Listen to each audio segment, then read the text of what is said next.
Hello there, friends. I'm Scott Wakefield, lead pastor at First Christian Church of Greene County, and I am here today with the Kemmanns. I'm Volker. Birgit. Nilla. and we're going to have a Coffee Convo. Coffee Convos is an opportunity to hear about the work of God in the lives of our friends.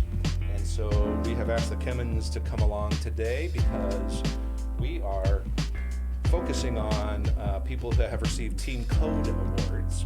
And I'll explain a little bit about what Team Code Awards are and what it means to receive a football and all that good stuff in a little bit. But first, we want to talk about who you all are and give us a little brief bio.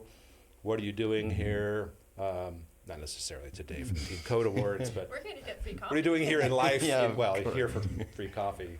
It's a lot of work to do that for free coffee. Why do you have robots in your house? Tell us about the Kemmanns family and whatever you want there, and introduce yourselves. So if I start with the robot in our house. Yeah, tell us about the robots. I worked with robots pretty much from the earliest first year of my career, Really? job career, Yeah. bringing the first robots into a die casting department, Okay. where it took away the really brutal, hard job from operators who had to work in the heat of a summer, Yeah. no air conditioning, with a hot melt at the machines. Yeah.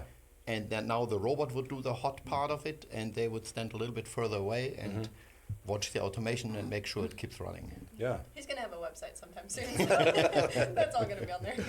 But Cool. that was That's the cool. initial. So makes tough stuff go away from people and have robots take over. Yeah. Which is safer. Definitely, and healthier and more convenient. Yeah. People liked it. So I'm sure. Cool. So you've been working with robots how long now? it's 34 years And it's a now. bit of a family affair in some ways, right? I dragged them in a little bit. Mom's got admin, and I just, Yeah. I'm here. The one thing we have never done yet is a robot vacuum cleaner in our house. It has not happened yet. Maybe that's something. Maybe it should come in the future. Yeah. But I have tried to convince my wife that we need to buy a robot vacuum, but it hasn't happened yet either. So. This is not sponsored, by the way. Sponsored by Amazon of the Southeast, where you can buy robot vacuums. So we're going to talk about Team Code here soon, but we want to know, as we ask everybody, what are your favorite kinds of French fries? And from where do you like these French fries? I like the small ones, a little bit salty, not too much. Like shoestring fries, kind of? They No, call them? not that small. Not that. Okay. Just all right. Now we're getting specific. I Yeah, like yeah. it. That's good. Like a millimeter tolerance. And the version that I like the most lately is Hardee's fries. Hardee's. They just They're- have a little bit potato skin still on them. Yeah. I love it. It works well. Cool. Thank you for a nice and specific answer. Oftentimes people will be but it's interesting how different people like different strange parts of it, and I like a little bit of skin sometimes on my fries. Yeah, but I like them to also be very crispy. And if it's got too much potato-y in the middle, it's too much for me.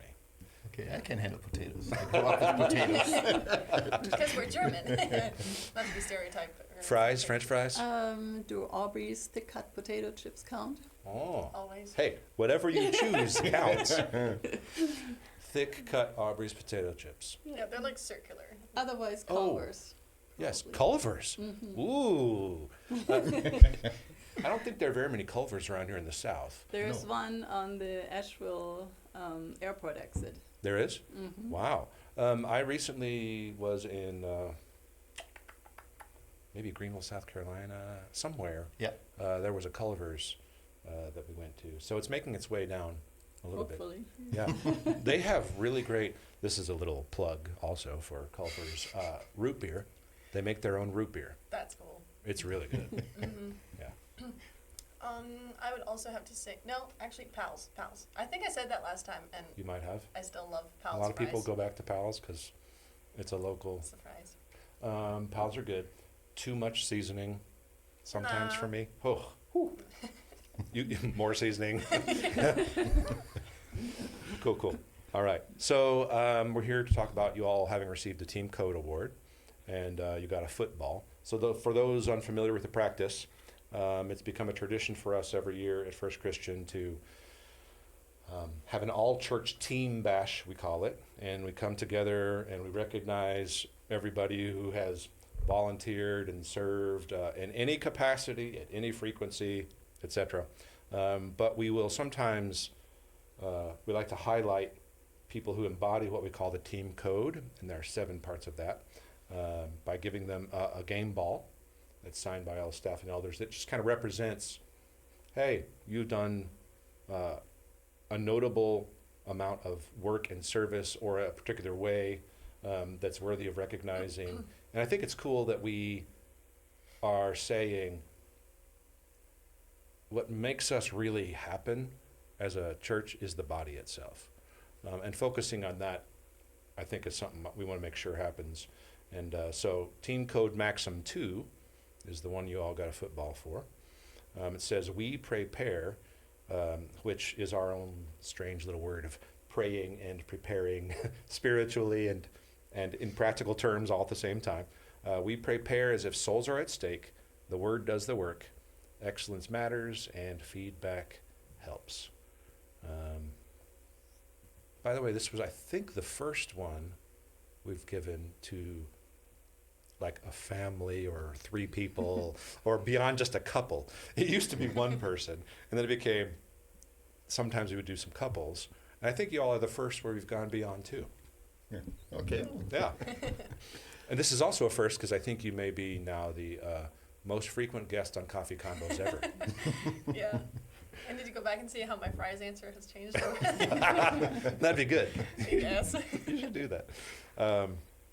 So some of the nominations said, she has been a rock star this year, time and time again. She has volunteered with quality and excellence.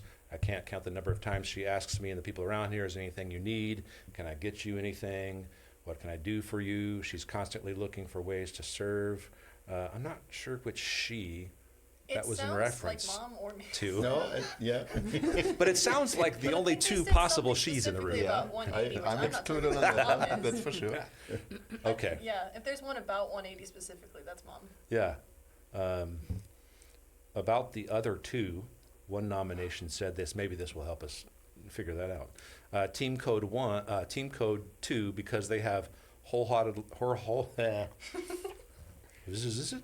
Team Code 2, because they have wholeheartedly bought into the FCC way, even though they come from a church background that's different from us. Team Code 4, because they are faithful, reliable, and trustworthy to do the things most people may not want to do.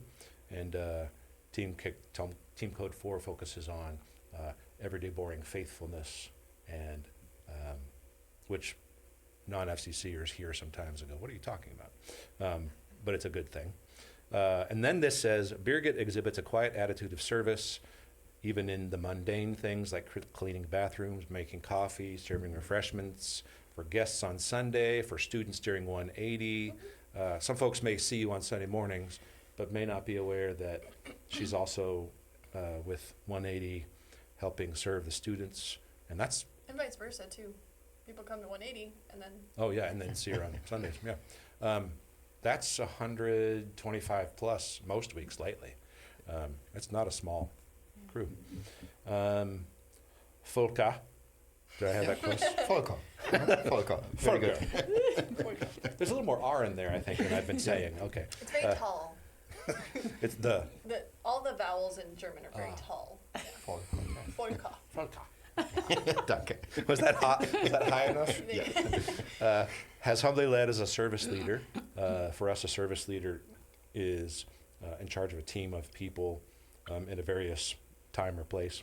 Been involved in numerous remodeling efforts at South Green. There was a lot of that early on before we launched, and early on at South Green, a lot of construction and building things that we were working on.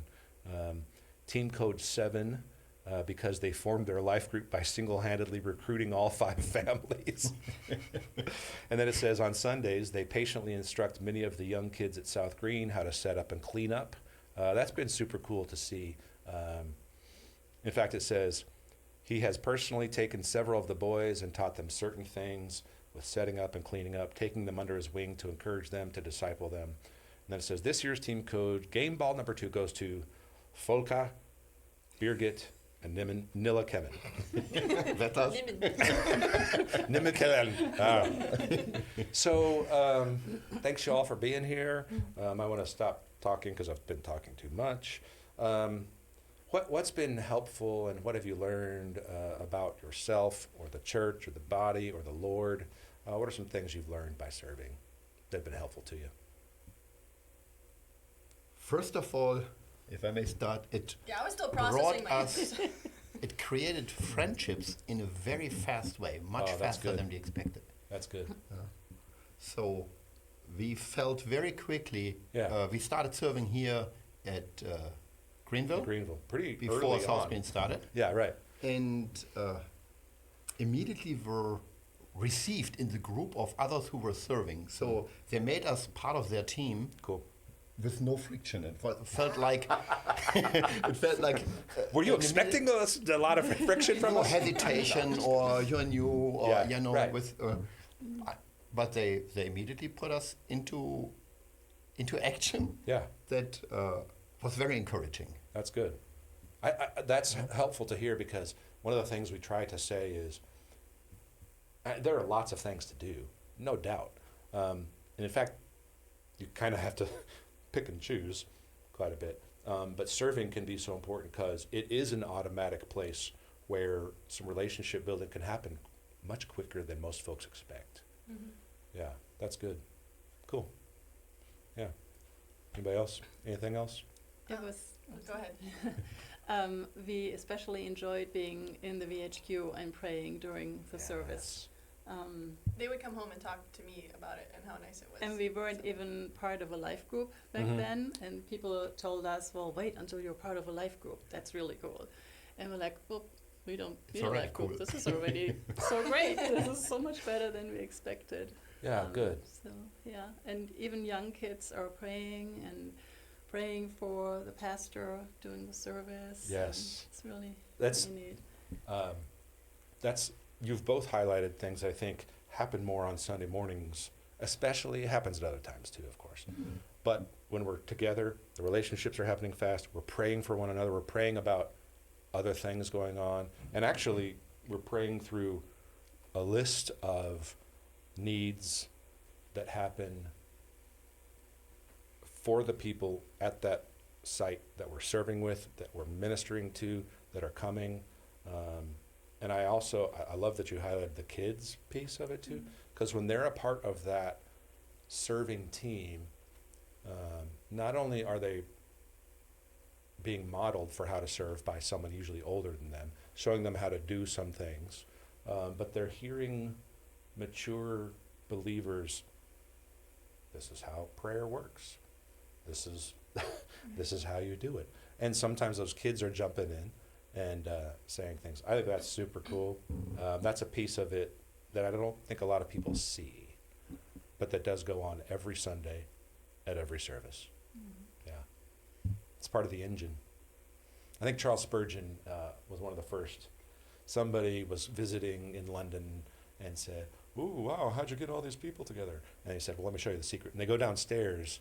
I think it was a steam engine kind of a room, because back in those days they had a huge room with a bunch of Like vents. infrastructural stuff to make Yeah. the energy happen. Yeah, Yeah. And so he called the engine room is where he opened it up, and there were like 100 people in there just praying for the service and for the time of what was going on in worship. I think of it that same way when our teams get together. Yeah, that's cool. Yeah. Anything you want to add, Nilla? Yeah, because I was thinking about just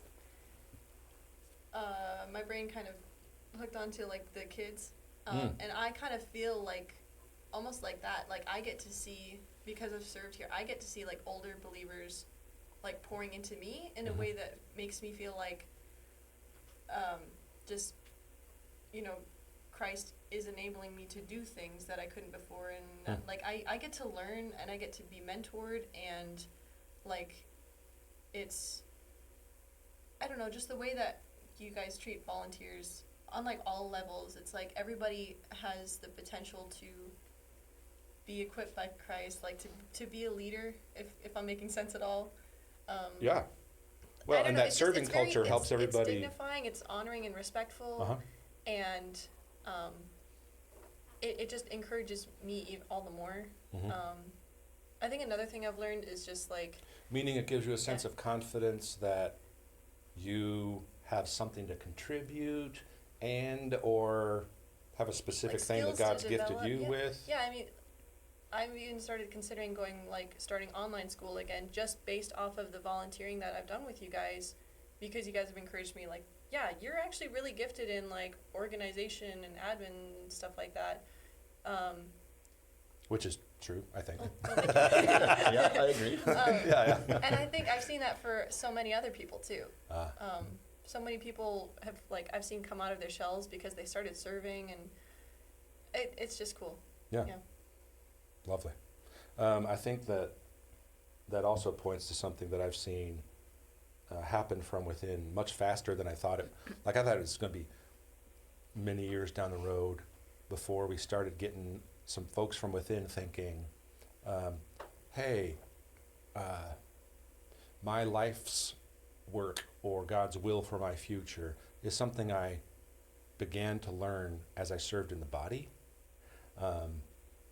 which I think is sort of the God-designed way, along with, obviously, family, but family and the body are the two God-designed ways that we are supposed to learn what God has for us.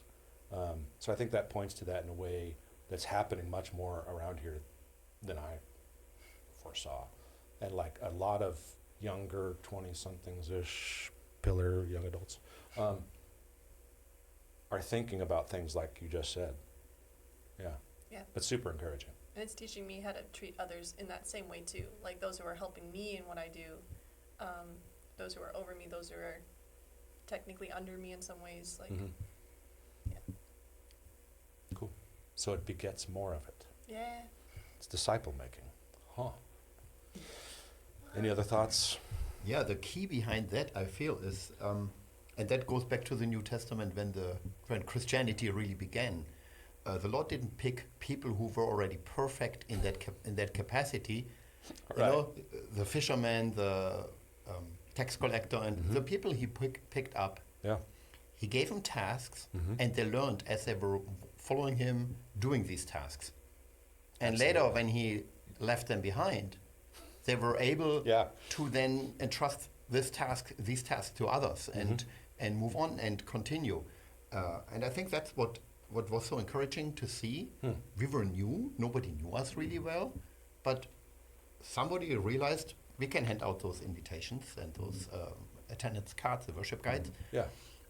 We can greet people, we can, this was something how it started, and then even if we made mistakes or did something that we were probably not supposed to do, nobody was making it difficult for us. It was just rather You didn't hand that out correctly. pulling us in and along. And Yeah. It feels Right. like a really healthy environment Yeah, to serve into. Well, it can be scary because I do think sometimes, I mean, there are ways that we definitely do certain things. But it's important to know, like you said, God has never used perfect people other than Jesus to make his work happen.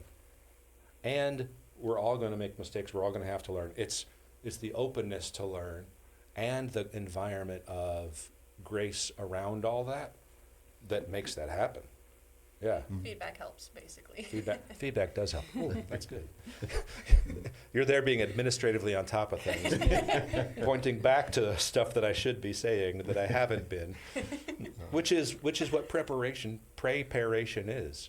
The souls are at stake here, and what we do as a body and who we are as people and how we steward those gifts are about people's souls. The word is doing the work. I think that even points to the work that we're doing in practical terms is effective not because it's the work that we're doing, but because it's a part of God's other work of doing the spiritual work we can't do. And so I think on Sunday mornings, for example, we're doing lots of practical things at every single campus. And people have a sense that these are adding to an environment where people can come and meet with the Lord in worship. And that we do it well, and the feedback helps. So what made you say feedback helps? Was there something you were thinking, like, there have been times when I've been serving, or I've been doing something a certain way. What you were saying, like, right before I said that, right. Just, like, rewind. I don't remember what I said. Well, given that I've been talking, it was probably 4 minutes ago. Sorry. I didn't say it. I know, I did, yes.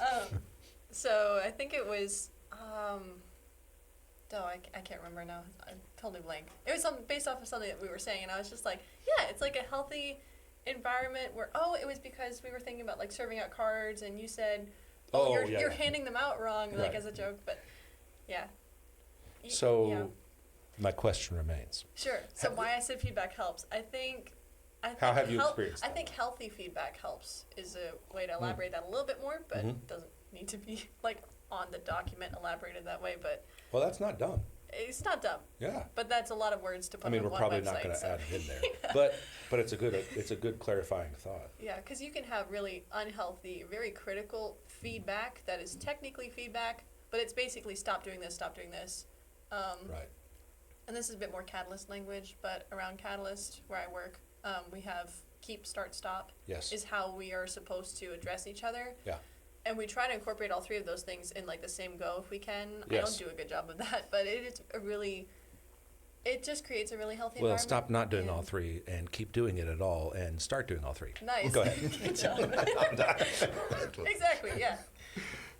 And I think that encourages people to serve all the more because I think for us, like, we came from, like, a very different background, and coming here, we just saw how healthy it was. That was, like, the number one reason we kept coming back as a family. Like, cool. It was healthy.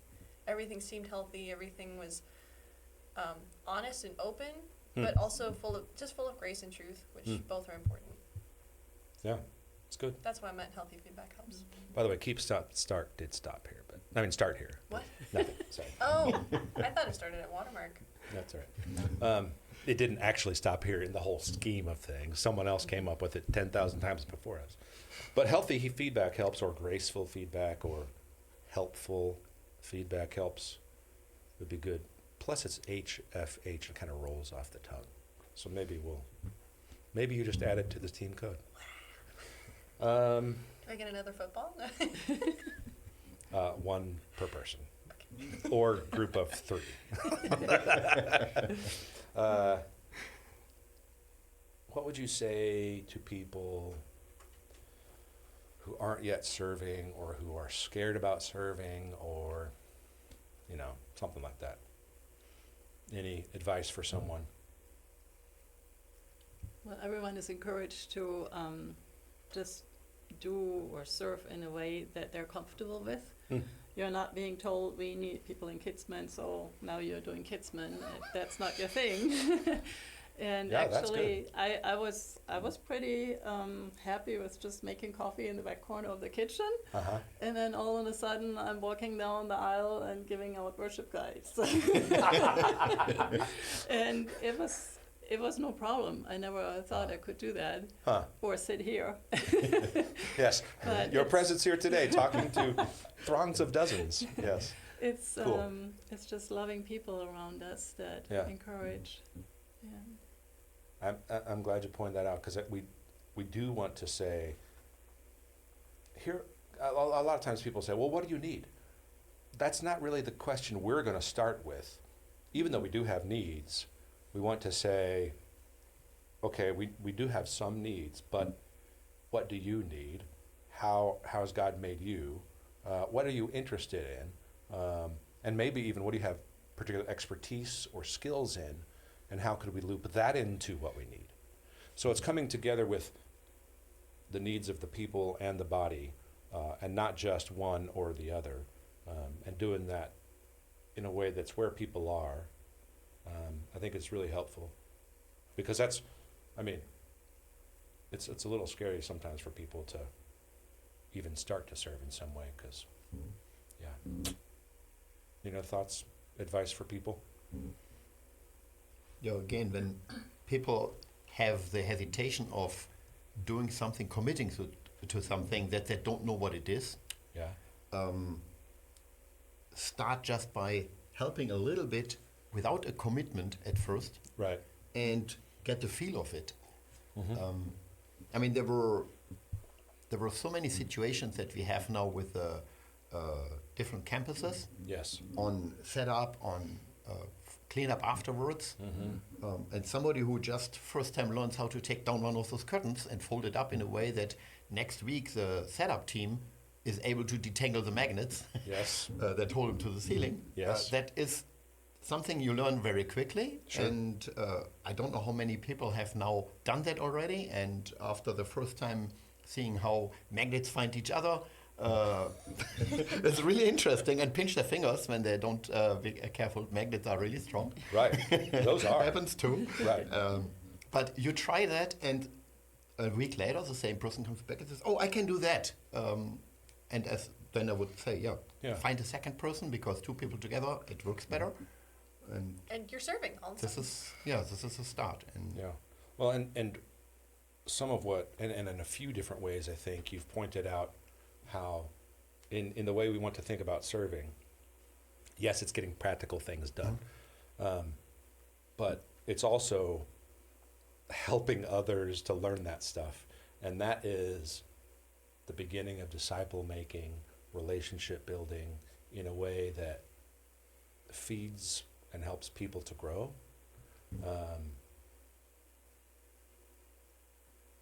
I think that it's easy to think about practical serving things as if that's the end.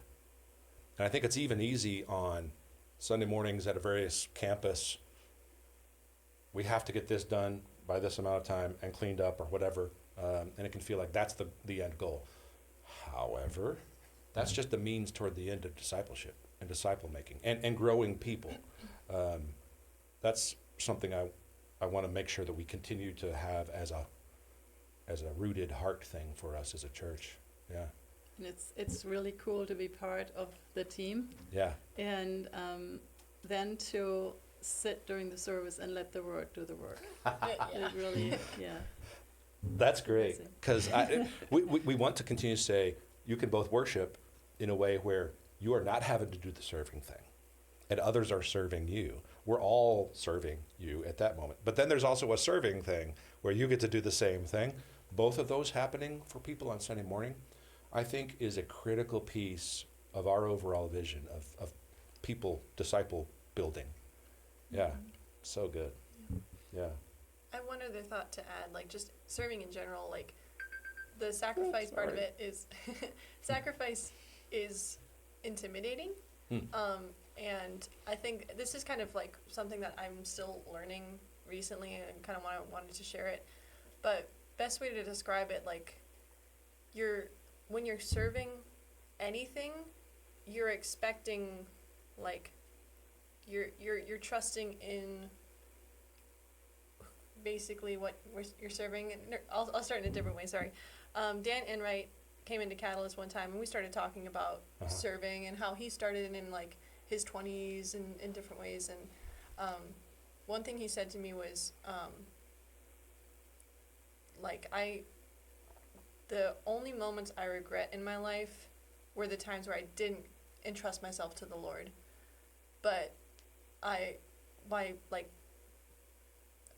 basically those are like his only regrets. And so the serving was not something that was, I'm doing this as unto the Lord, and I don't have to manage the outcomes of it. Okay, that's clearly not where you were headed. Basically, like, I mean, sacrifice and serving. Serving means sacrifice. Sacrifice can be scary. Right. But when you're serving Christ, Uh-huh. you're entrusting yourself to Christ at the same time. Yes. Like, you're entrusting him to take care of your needs. Ah. And, yeah, that's where I was going. So, Meaning, my service is a version of learning to trust his service to me more yeah, and understand the depth of God's work for us. yes. Oh, that's good. And it takes the weight off of, it takes the weight off of you That's good. having to fend for yourself and trust your own self to take care of your needs. You're trusting Christ, who loves you more perfectly than you can even ever care for yourself. You're trusting him to care for you. Yeah. As you care for others, and that actually points you more towards Christ, and then you trust Christ, and this is just, the cycle goes on and on. Yeah. It's good. I think it goes along with when we read that God has prepared works for us to walk in them, to just do, and even if we have our imperfections, he wants us still to do them, and the outcome is what he makes out of it. Yes. And that's what Birgit earlier said. That it's I was amazing thinking to see, to be part something of. similar as you were talking just now. When Christ is head of the body, we can't manage all the ways that works out. But somehow he uses all those people and all those gifts put together in a way that, like, we have 6 services happening on Sunday mornings. I know there's no way I can manage 25% of what happens during one service in my head and, like, emotionally, let alone all of them. So I think of that often, where God has work for us to do. He's got gifts he's given us. And there are people, as the New Testament talks about, that are his gifts to the body. And those people and him superintending as head makes it all work. And we have to trust in that. Yeah. That's good. It's lovely. Any last minute thoughts about French fries or serving? Or robots, I guess, apparently. No, I just thought how simple it was for the disciples when back then, when the Lord fed the 4,000 or the 5,000, he told them to hand the food out, and he later told them to collect the leftovers, and that was something anyone could do. Right. And they didn't have to have special training for it. But it made them part of this miracle. I mean, he was the one who did it. Yes. But they were part of it, and 2,000 years later, we can still read about it, what they did, and made the whole thing happen. And that is how it feels when we do maybe serve coffee or set up the coffee table, or surround the people who do the service on the word or the worshipping, surround them with our part of what needs to be done. Yeah, that's good. So that the infrastructure of it is there. Yeah, for sure. Yeah, because they're both important. Yeah. Because there are lots of things that just plain need to get done. Yeah, in the end. But when that work is as unto the Lord, whether it's in the background or it's out front, whether it's coffee in the corner being made or passing it out in front of everybody, our service is him managing that in a way where the Spirit can do the work. It's creating that context. That's good. Thanks for joining. Thanks for being here. Thanks for doing the work as if souls are at stake. Excellence matters. Feedback helps. I didn't do that right. Thanks for preparing as if souls are at stake, the word does the work, excellence matters, and feedback helps. There we go. Yes.